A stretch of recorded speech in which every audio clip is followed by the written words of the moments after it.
In this momentous moment for our nation, it's more important than ever to acknowledge the traditional owners of the lands on which the conference is held, the Gadigal people.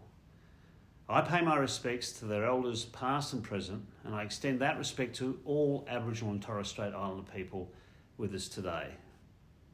In just a few days, each of us will be given the opportunity to answer the generous invitation made at Uluru 6 years ago, to walk together with First Nations Australia for a better future. It's great to be back speaking to Community Colleges Australia's annual conference for the second year. I want to begin by acknowledging the important role adult and community education plays in our education and training sector. There is an important clue in the name of community providers. They are at the heart of their communities. Strong communities support strong community providers, and strong community providers support strong communities. You are critical institutions that both build and reflect community resilience. It's a role that is understood and appreciated by many, but I would contend not enough.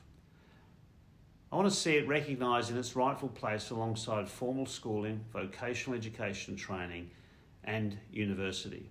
And in turn, I want to salute your organisation for the role it plays in leadership and advocacy on behalf of the sector. Community-based learning dates back to the First World War, when it was recognised that young men coming back from the front had missed a lot of school and needed foundation skills training. Today, your purpose is unchanged, although your student cohort may be very different. As of last year, almost 500,000 Australians were enrolled in nationally recognised training with community education providers. You support dynamic and vibrant communities, informed and empowered through learning, regardless of age. For 30 years, we have overplayed the role of markets in public policy. Markets can be a powerful and important lever, but they have their limits. And the vet sector is a clear example of where we have seen those limits exceeded. This has been to the detriment of many, including the critical role of TAFE and community providers. I want to rebuild national vocational education and training with TAFE at its heart. And many of the things that make TAFE so important to a strong vet sector apply equally to community colleges. Their public purpose, their connection to community, and their focus on their students and providing pathways to a better life. These are shared qualities between TAFE and community colleges. Adult and community education is a vital piece of the puzzle, providing an alternative pathway for learners where mainstream education may not be working. You have an historic commitment to responding to the needs of vulnerable and disadvantaged Australians, including those challenged in foundation skills. Now, we know that 1 in 5 adults face significant challenges with literacy, numeracy and digital literacy skills, which can act as a barrier to further education and training, employment and engaging with the community. A year ago, I told this conference that we would create a foundation skills advisory group to make sure foundation skills programs and policies were hitting the mark by helping those who most needed it. We tapped experts and representatives from a range of organisations, including Community Colleges Australia.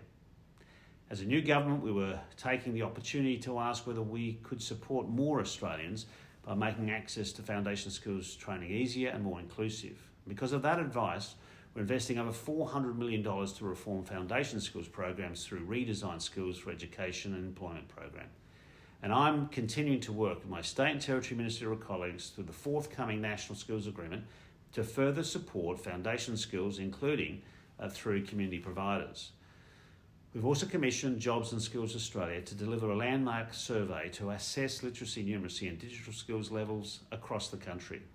As the economy transitions, we must ensure that no Australian is left behind. That requires an inclusive education and training system that facilitates opportunities for lifelong learning and foundation skills development. I know that Community Colleges Australia has been a strong supporter of putting TAFE at the heart of VET. The first 6 months, I'm very happy to say that our 12-month target for 180,000 fee-free TAFE enrolments was exceeded, with almost 215,000 people enrolling in a fee-free course. This includes fee-free courses at non-TAFE RTOs. Fee-free TAFE is addressing skill shortages in local communities, in inner and outer regional areas, and supporting disadvantaged Australians and those in need. In the first half of this year, enrolments almost 51,000 job seekers, over 15,000 people with disability, and almost 7,000 First Nations Australians. Women make up 60%, with nearly 130,000 taking on a qualification under this initiative, and we're not taking the foot off the pedal.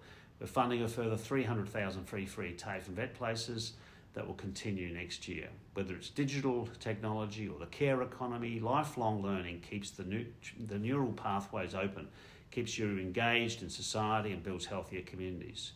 Your support for vulnerable Australians in improving reading, writing and numeracy skills means that they find a pathway to more secure employment, choices and broader experiences. Your support for better foundation skills access and delivery through the economy will enrich our communities with varied perspectives, skills and traditions while bridging workforce gaps and enhancing community dynamics. Congratulations on your contribution. Australia and Australians are richer for it. Thank you.